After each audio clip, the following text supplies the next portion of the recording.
A grande história dos mapas.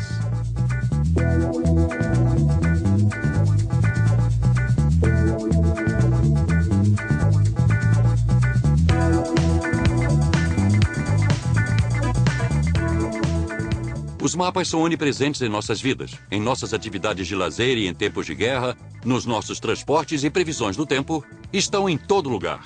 Indicadores de espaço e tempo e guias de viagens, os mapas permitem delimitar as fronteiras de um território e administrá-lo, mas também ajudam a entender melhor o mundo e nos convidam a empreender uma jornada de descobertas.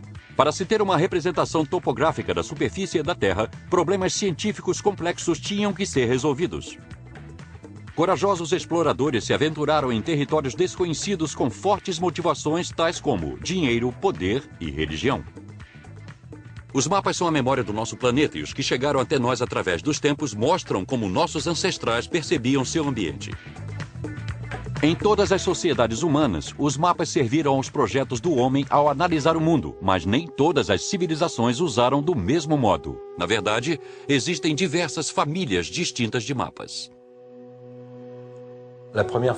A primeira família poderia ser chamada de cadastros, ou registros de terras, que nos ajudam a circular por um território conhecido. Estes mapas são ferramentas técnicas para identificar e administrar o meio ambiente, bem como definir os limites das propriedades. Sua função original era identificar a localização. As pessoas precisavam saber onde estavam, assim marcavam rotas e aos poucos os mapas surgiram. Primeiramente na forma de gravuras em superfícies rochosas e mais tarde em papel. E sem dúvida o mais antigo, embora talvez existam outros mais antigos, é o conhecido como Mapa Bedolina. É uma figura rupestre, num vale glacial ao norte da Itália, que retrata o desenho do pequeno vale visto de cima. Então é uma vista panorâmica, e nele podemos ver os campos, casas, estradas, datado de cerca de 3.000 anos atrás. A civilização que produziu o mapa Bedolina não conhecia a escrita, mas já gravava mapas. E o mapa é uma forma de documento escrito. Esta é uma das suas principais características. É uma forma de representar o mundo, dentre outras. O mundo pode muito bem ser descrito sob a forma de um poema, de um texto. Mas a maior vantagem de um mapa é que ele nos dá uma representação visual, geralmente visto de cima, o que nos permite ver as distâncias entre as coisas e os lugares, determinar o desenho do terreno, a distribuição das cidades, rios, algo que nenhuma descrição escrita, mesmo a mais inspirada, poderia ser melhor.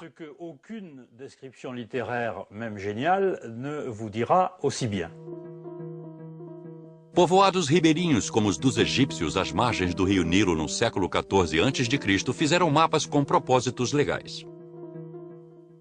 Os egípcios produziram muitos cadastros. Não temos muitos, mas nos papiros que envolviam as múmias podemos algumas vezes encontrar cadastros locais, descrevendo como reconstruir os campos depois de uma queda no nível da água do Nilo, já que era preciso replanejar todo o desenho da região. Cada concepção da sociedade humana sobre a origem do universo é chamada de cosmogonia. E isto nos fornece a próxima grande família de mapas, depois dos cadastros.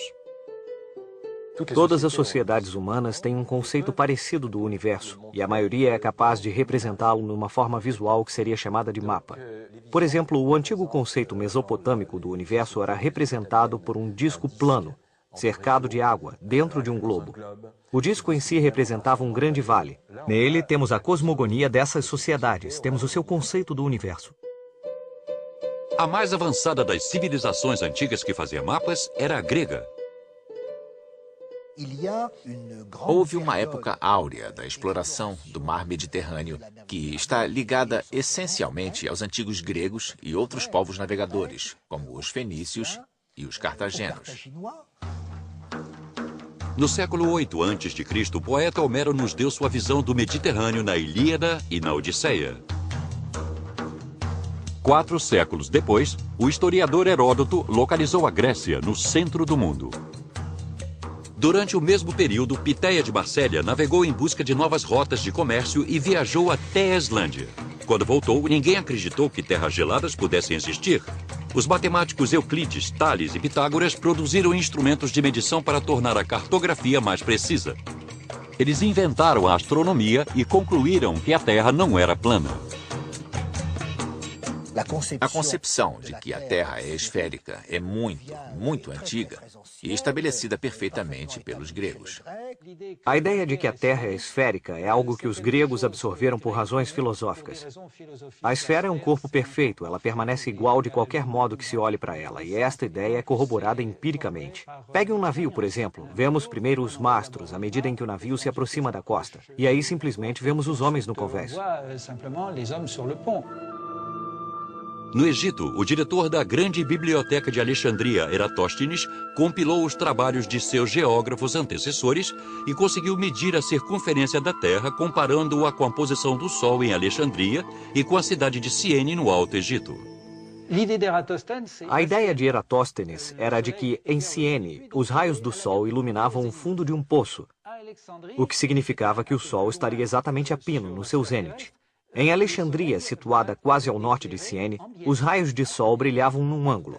Logo, o sol não estava exatamente no seu apogeu.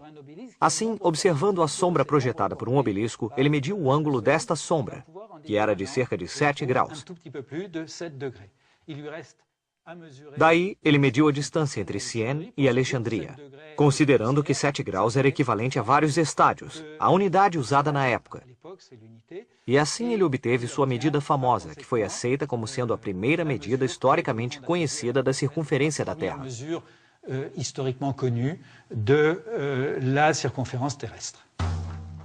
Mas o problema de Eratóstenes era que o caminho entre Ciene e Alexandria não era muito reto. Assim, a distância poderia não estar correta.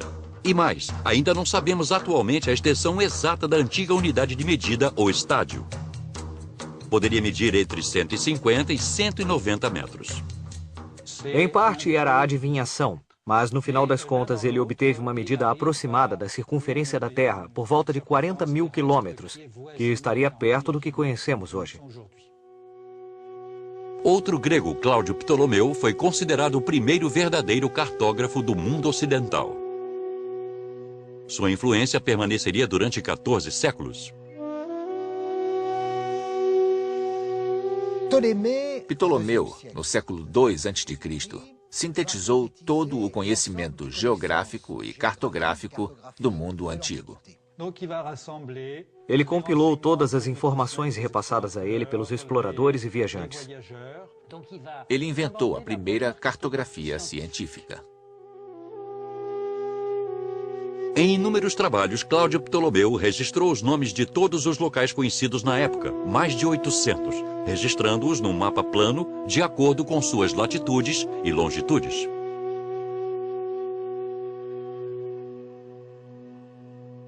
Latitude é simplesmente o ângulo de elevação de um ponto acima do Equador. 90 graus para o Polo Norte, 45 graus mais ou menos na França e 0 grau no próprio Equador. Latitude norte para nós, latitude sul para o outro lado da Terra. A latitude era uma coisa facilmente dominada no mundo antigo, pois simplesmente envolvia uma observação do Sol no seu ponto mais alto no céu. Então se media o ângulo da sombra para se encontrar a latitude. Assim, em tempos antigos, o cálculo da latitude não era um problema. Porém, a longitude demonstrou não ser tão simples e se tornaria o maior obstáculo na história da confecção de mapas pelos próximos 1.500 anos. Para achar a longitude, você precisa calcular uma paralela circular e estabelecer a sua posição, mas não existem pontos de referência no espaço para isso. E essa é a questão, porque para calcular a longitude de um determinado lugar, o modo mais simples, é claro, seria medir a distância entre dois pontos de referência. As longitudes devem ter sido calculadas grosseiramente com base em distâncias estimadas, o que nos daria uma diferença de longitude aproximada. Então, as longitudes não eram medidas com toda a precisão. Ptolomeu foi o primeiro de uma longa série de cartógrafos a calcular erradas longitudes, apesar da atenção cuidadosa que deu às informações dos navegadores. Toda vez que os viajantes lhe contavam sobre as extraordinárias distâncias que tinham percorrido, ele as diminuía, porque os viajantes tinham uma tendência a exagerar seus feitos. Então ele reduzia à metade as grandes distâncias que as pessoas diziam ter percorrido. Mas, mesmo assim, ele ainda continuava exagerando, apesar de toda a sua cautela. A cosmografia de Ptolomeu representava a visão que nós tínhamos de uma terra desabitada no passado. Quer dizer que existia uma massa territorial alongada que se esticava do leste para o oeste, situada ao norte do Equador.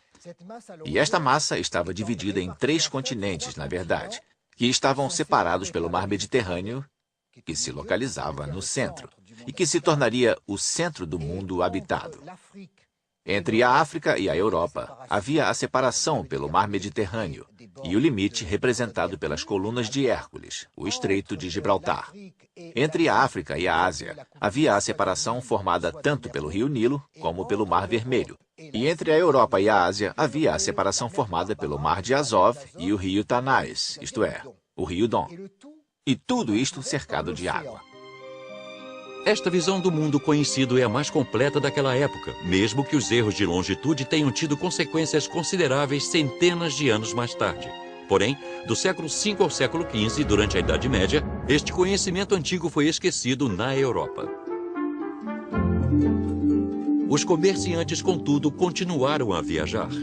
Eles usavam mapas itinerários que simplesmente indicavam os nomes das cidades sem se preocuparem muito em ser uma expressão fiel da realidade. Nesta reprodução da tábua de Pettinger, datada da Antiguidade, podemos ver a rota que ligava Vessona e Darioriton, que são Périgueux e Vannes, 2 cidades separadas por um improvável golfo de Aquitânia.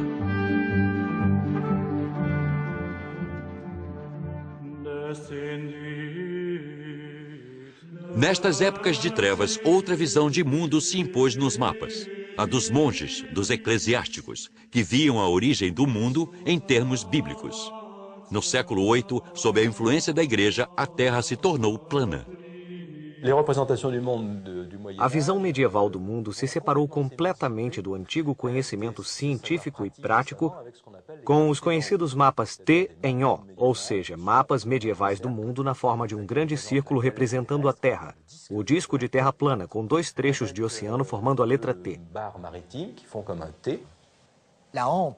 A haste do T é o Mediterrâneo, e os 2 ramos laterais são o Nilo de um lado e o Don do outro, que separavam a Ásia da Europa e da África.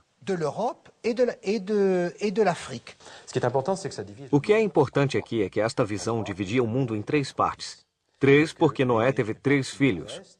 O mais velho, Shem, foi para o leste. O segundo, Jafé, foi para o noroeste. E isso nos deu a Europa. Shem nos deu a Ásia. E o filho mais novo, Ham, foi para o sudeste, o que nos deu a África, o mundo de Ham. Eu gosto dos mapas T em O porque representavam ao mesmo tempo a cartografia medieval e a anticartografia por excelência, porque era um mapa totalmente imaginário. Era uma mensagem cifrada, formando parte da crença religiosa daquela época.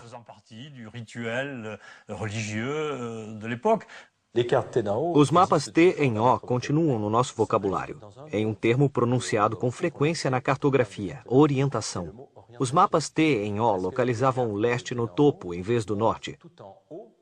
E como as bússolas não eram usadas, isso não era um problema. O leste estava no topo porque era lá que o paraíso estava situado.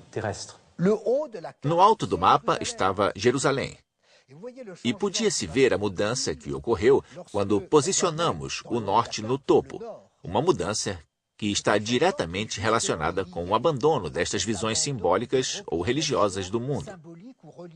Onde é o centro do mundo? Onde está a orientação? Quando dizemos a orientação é para o norte, há uma contradição nos termos, pois orientação significa Oriente. Enquanto a Idade Média correspondeu a um período de atraso científico na Europa, não foi este o caso do mundo árabe, onde havia uma grande preocupação com a ciência. Através da guerra ou do comércio, este conhecimento foi transmitido para o Ocidente.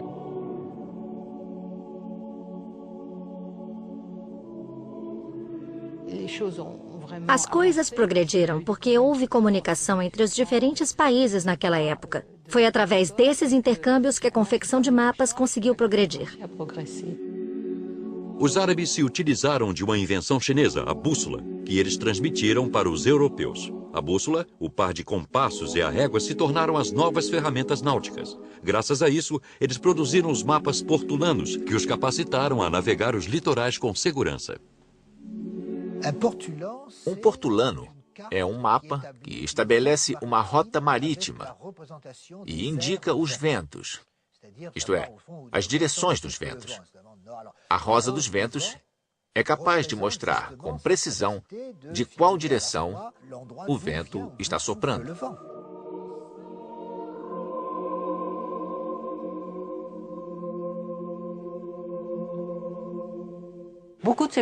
Inúmeros mapas portulanos foram desenhados em pergaminhos, embora existam alguns em papel. Os que foram transmitidos para nós incluem tantos que eram belamente decorados, que sem dúvida eram objetos de admiração, criados especialmente para a preparação de uma viagem, como outros mapas portulanos que eram guias práticos, elaborados para os marinheiros. Isso não significa que eram usados a bordo do navio, mas foram feitos especificamente para auxiliar os marinheiros no mar.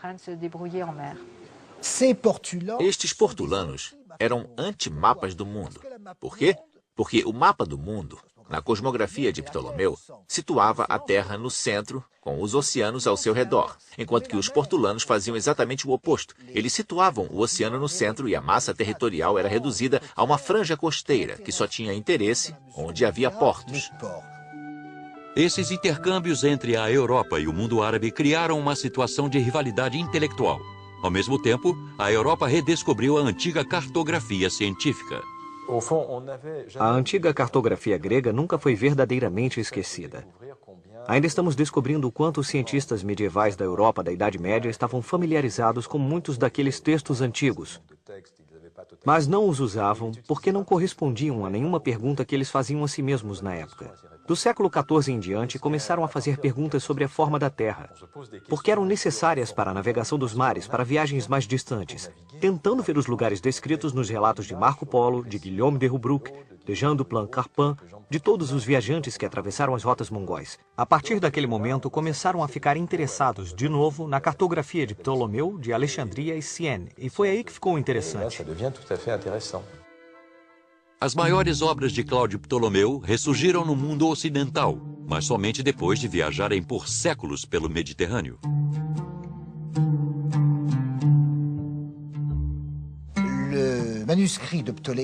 O manuscrito original de Ptolomeu foi perdido, mas felizmente existe uma tradução árabe dele. No século XII, o sábio árabe Al-Idrisi traduziu a obra de Ptolomeu. Na corte de Palermo, o rei normando Roger da Sicília o incumbiu da tarefa de compilar todos os relatos escritos referentes ao mundo conhecido. Foi dessa maneira que ele redescobriu e divulgou as obras do cartógrafo grego. Esta tradução feita por Al-Idrisi reapareceu na Europa e teve consequências significativas no nosso conhecimento sobre o planeta. E foi esta história, envolvendo a Grécia, o mundo árabe, a corte italiana, o papel de Florença e do humanismo do período da Renascença, que representou o ponto de partida da primeira grande descoberta desta era dos descobrimentos. O início do século XV vislumbrou o começo de um dos mais importantes capítulos da história da humanidade. Avanços científicos, comércio, conquistas, aventuras foram as palavras-chave. Os portugueses, espanhóis, holandeses, franceses e ingleses se confrontaram numa disputa por territórios. Homens subjugaram novas civilizações motivados mais uma vez pelo desejo de posse. Mas também foi a necessidade de se estabelecer um comércio que motivou os grandes descobrimentos. O caminho da seda, a maior rota comercial daquela época, de repente foi extinto. O Império Mongol havia intensamente unificado politicamente e pela força armada as rotas do mundo antigo, que mais tarde foram chamadas de Caminho da Seda, fazendo com que o comércio desse um grande salto à frente.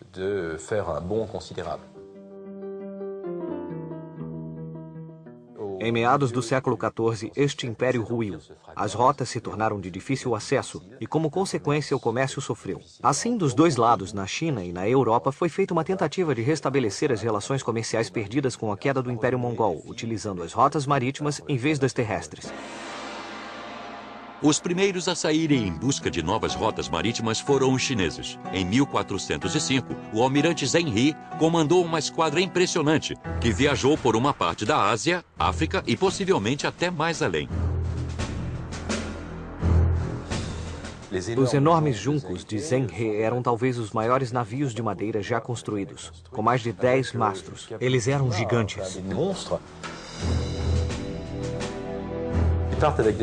Eles arpavam em enormes esquadras, com talvez dezenas de milhares de pessoas a bordo. Acho que não podemos falar de descobrimentos neste momento, porque eles não descobriram novas rotas. Eles seguiam as rotas das monções que circundavam o Oceano Índico.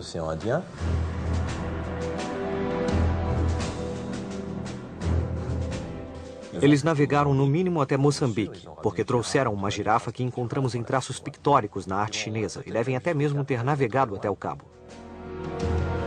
O mapa chinês do século XVIII foi descoberto recentemente e acredita-se que ele seja uma reprodução de um mapa datado de 1418. A Austrália pode ser vista nele, mas também a América, o que provaria que os chineses foram os primeiros a descobri-la, mas pela avaliação de alguns experts, parece que o mapa é falso. Eu aprendi, assim como outros, que acredita-se que os chineses tenham desenhado um mapa do mundo em 1418. Por que não? Eles podiam ter explorado lugares além do que conhecíamos. Mas neste caso em particular, sou extremamente cético. O mapa é muito perfeito. Pode-se ver o Polo Norte, a Antártida, a Austrália em 1418. Isso parece muito estranho. De acordo com esta teoria, a flotilha do almirante Zheng He teria navegado ao longo da costa africana, percorrido cabos e estreitos, descoberto as Américas do Norte e do Sul, resumindo, o mundo inteiro. Verdadeiro ou falso, tirando este mapa, não existem sinais da passagem deles por lá, já que os chineses não se estabeleceram e nem colonizaram. Era um império que não desejava conquistar e que preferia situar suas concessões a uma distância de controle, ou seja, não muito longe. E tem mais. Quando eles cessaram suas explorações em 1430, foi por causa das ameaças de invasão vindas do norte da Grande Muralha e, portanto, não era mais oportuno gastar dinheiro para lançar grandes flotilhas. As viagens marítimas estavam proibidas, as embarcações foram destruídas e a China se isolou e nunca mais explorou o mundo. Os europeus também saíram à procura de terras e mares desconhecidos. Em Portugal, no início do século XV, um grande período de explorações se iniciou. Navegadores desceram a costa africana que era completamente desconhecida para eles naquela época. Havia conhecimento de que, na opinião desses antigos, o mundo era inabitado a sul do Equador, que havia monstros, que era impossível haver antípodas. Por conseguinte, toda essa visão cosmográfica antiga era do conhecimento dos cosmógrafos e de uma elite letrada portuguesa. Para os marinheiros, o limite do mundo conhecido era o Cabo Bojador, 300 quilômetros ao sul das Ilhas Canárias. Mas eles não tinham ideia do formato nem do tamanho da África. Perceberam, no entanto, que se poderia chegar à Índia circunnavegando a África pelo sul. Mas antes que isso fosse tentado, os navegadores tiveram que resolver uma série de problemas científicos. Inicialmente, a navegação é uma navegação costeira. Uma navegação feita por embarcações de tipo tradicional, a barca. As correntes e os ventos levam essencialmente para as costas de África. Mas é o problema, como disse, do regresso que se põe. E, por conseguinte, o que é descoberto nesta altura, o arquipélago da Madeira, em 1419, e os portugueses conseguem já também navegar para o oeste e descobrem parte dos Açores em 1427. O posto de abastecimento oferecido pelos Açores era um recurso essencial porque permitia que os navios velejassem de volta para Portugal, levados por ventos que sopravam do oeste. Seguindo os mesmos ímpetos, marinheiros e cientistas combinaram esforços numa causa comum, o avanço das explorações de um dos filhos do rei de Portugal, Henrique o Navegador.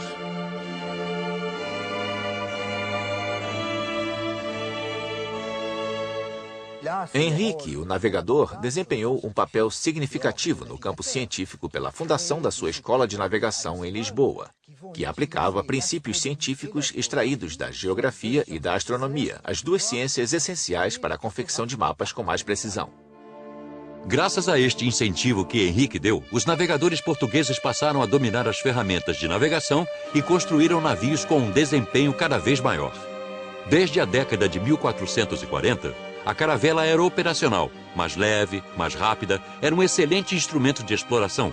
Os marinheiros passaram a ser capazes de navegar além do Equador.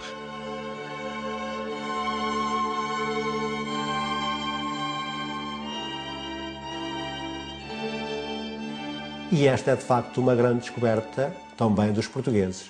A ultrapassagem do Equador, a possibilidade de navegar no hemisfério sul. E aí sim vão encontrar outros países. Chegam ao Congo, à foz do rio Congo, chegam à Guiné e têm, por conseguinte, como objeto ultrapassar o Cabo da Boa Esperança. O nome Cabo da Boa Esperança significava a esperança de descobrir o caminho para as Índias. Isso foi alcançado em 1488 pelo explorador Bartolomeu Dias. Esta descoberta provou que existia uma rota marítima rumando para o sul. O progresso técnico e científico abriu novos horizontes. Graças à imprensa, o genovês Cristóvão Colombo foi capaz de ler os mapas antigos. Ele acreditava que poderia usá-los em proveito próprio. Sem a cartografia grega, e em particular Ptolomeu, é claro, não podemos imaginar Colombo, que era um intelectual, um